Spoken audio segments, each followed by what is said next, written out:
How's it guys, and welcome to Ultimate Exotics. So in today's video we're going to be learning about bearded dragon morphs. Now bearded dragons have been around in the reptile hobby for a very long time, and they're definitely one of the world's most popular pet lizards. Now the morphs have been quite common in other parts of the world, but in South Africa they're still very new. But we're lucky to be working with a lot of different bearded dragon morphs, and today we're going to show you them and learn all about them. So we're going to be talking about the dominant morphs, the co-dominant morphs, the recessive morphs and the polygenic morphs, and we're going to show you all these different morphs that we're working with and how beautiful they are. So let's go check them out. Okay, so before we start looking at all the different morphs of the bearded dragons, it's important to show you what the normal looks like. And now what the normal is basically the wild type, so it resembles how a bearded dragon would look in the wild in its native land of Australia. And you can see they have these beautiful spiky scales along their backs, and their color is basically like a normal beige or like sandy brown color. And this is basically the wild type bearded dragon, and they're still so beautiful. And you know, you can really appreciate with the normals why bearded dragon has become so popular in the hobby, because they're just such a beautiful lizard and they have such a calm nature, and they really make excellent pets. And you can see the normal scalation is quite spiky to the touch, and it's very dragon-like, and that is where they get their common name from, bearded dragon. Look at those spikes on the head. They just really are incredible lizards. And then there's the scalation on their back. It's really rough to the feel, really spiky to the touch. But overall, just a beautiful lizard. So one of my favorite color morphs is the red color morph, and this is a selectively bred color morph, and they are really beautiful. And obviously they vary in how red they are, and this is one of the reddest bearded dragons we have, and you can just see how beautiful this girl is. She is just so red, and she has also these blue, almost dark blue scales in between her red scales. And she obviously is a normal bearded dragon, so she's got her spiky, she has a normal wild type scalation, but just this deep red or bright red color. And like I said, this is a selectively bred trait, so it's polygenic, the red. So you can't get het for red, or can't get straight away. It's all selectively bred. And this one is just a really good example of line breeding for more and more red. And even her face is just so red.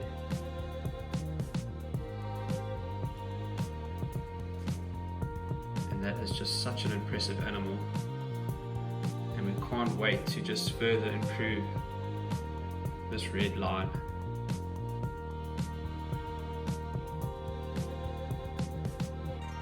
Just look at those blue colors in between the red scales.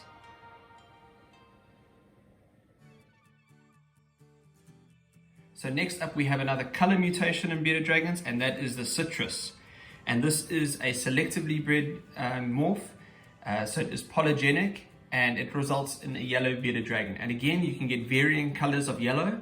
Some can be a lot more yellow than others, and others more like a tan yellow or browny yellow.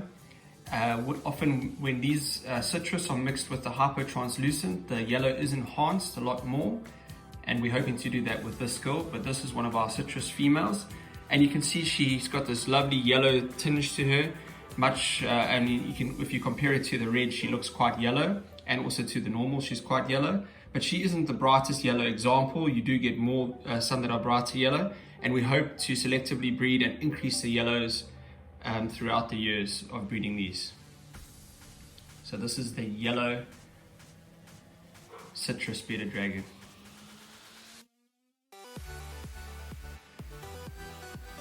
So next up we have one of the more common morphs in the bearded dragons, and that is the leatherback.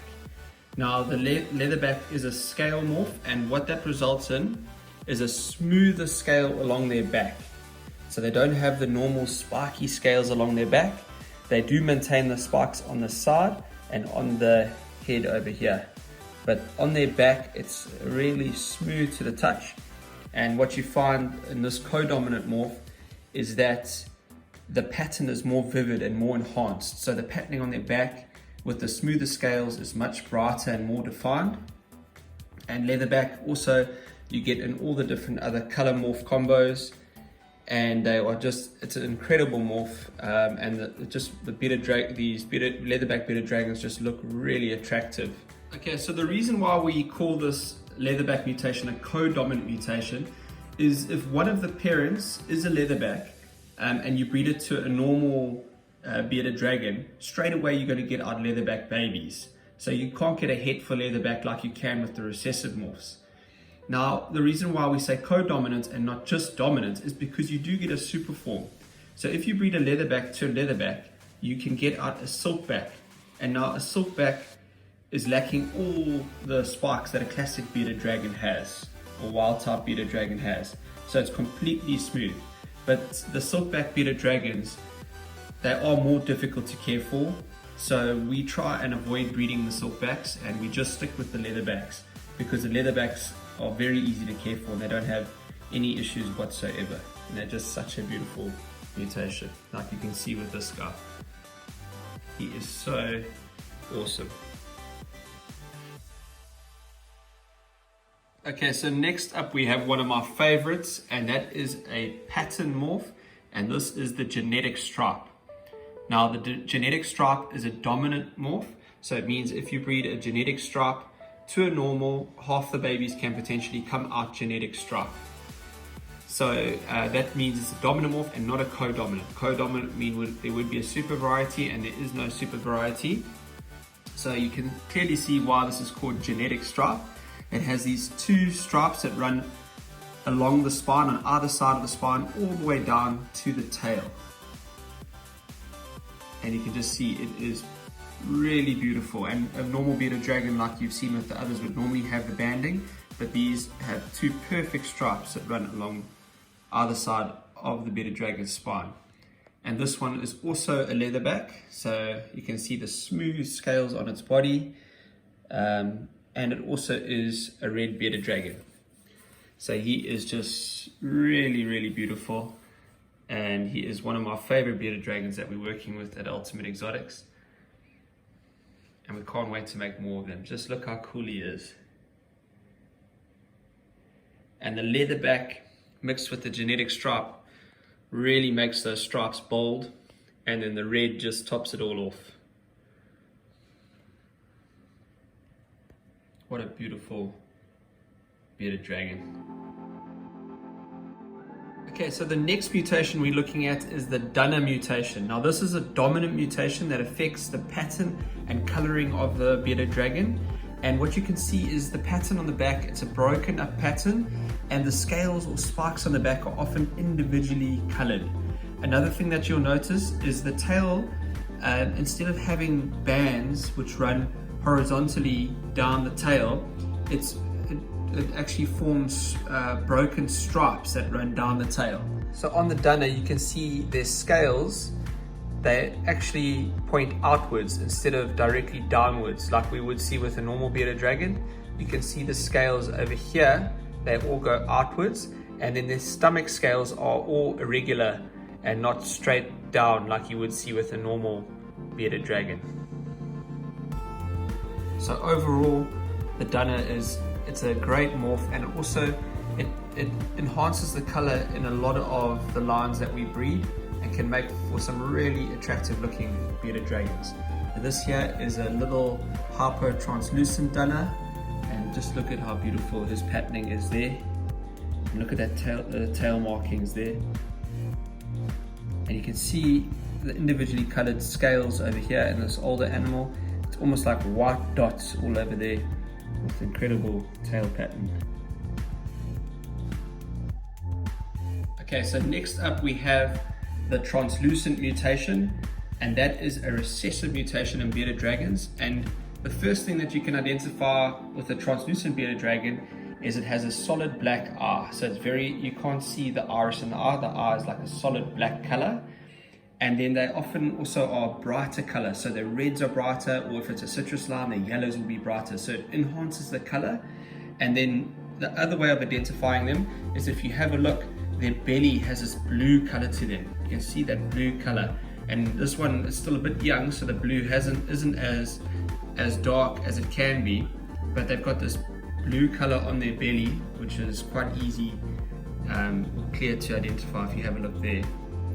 Sorry, little guy, there you go. See how the belly's like that blue color, and that solid black iris, and the enhanced red colors.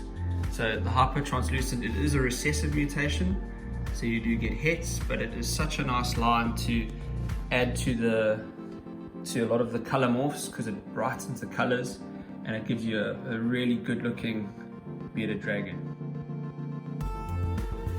Okay, so the next mutation we have is a WITBLITS mutation. Now this is a recessive mutation which basically results in a patternless bearded dragon. Now there are 3 known patternless bearded dragon morphs in the hobby, and these are all recessive. Currently we only have the WITBLITS, but there is a zero. Now the zero is basically a more white version of the WITBLITS, and then there's also a silverback. Now the WITBLITS, believe it or not, it's a proudly South African mutation. It was discovered in South Africa, and WITBLITS is in direct translation. It's an Afrikaans word, WITBLITS, which means white lightning. And WITBLITS, as most of us South Africans know, it's a distilled clear spirit of alcohol that's called WITBLITS. And I think this term for this bearded dragon, for this morph, I think it's really good, because these dragons do end up quite white. The nice thing about the WITBLITS mutation is it actually it does show color. So if you breed WITBLITS into your red lines or your citrus lines, it does show through the oranges and the reds, but it can also show through the browns and grays. So it does have a lot of potential, whereas the zeros, for example, this little guy's waking up here. So the zeros, for example, they keep their whites, but with the WITBLITS you can selectively breed color into them. So basically it is a patternless bearded dragon, and you can see this baby on the right. We kept him because he is very white, so he just looks beautiful. And then you can see a sub-adult, well actually it's a young adult at the back. He's a little bit more grey, and you can see the browns coming through under his chin. And it's quite cool to think that this mutation was first discovered in South Africa, and it's now available all around the world.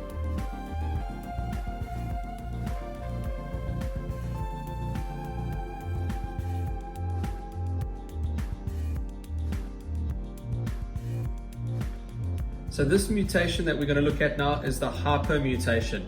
And the HYPO mutation is a recessive mutation, and basically what it does, it reduces dark pigment. So you get an overall much lighter bearded dragon, and so you can see when you compare it to a normal bearded dragon, it will be significantly lighter. And one of the signs of a HYPO is that their nails are clear. So they got clear white nails instead of dark brown or black nails. So they have clear white nails, and that is a sign of HYPO, and also overall lighter color with reduced dark melanins. And this individual also has translucent in it, so this is a hypotranslucent bearded dragon. Alright guys, I hope you enjoyed seeing those beautiful bearded dragon morphs, and we can't wait to carry on breeding these and to see where these morphs can go in the future. I think there's a lot of potential with the bearded dragons, and them being such awesome pets. I think it's great to have a nice variety of different colors and patterns to be able to choose from. You can't ask for much more than that. So I hope you managed to learn something about the bearded dragon morphs. I hope you enjoyed watching this video. Please don't forget to hit that like button, leave a comment below, and most importantly, please don't forget to subscribe. We'll see you guys in the next video. Keep well. Cheers.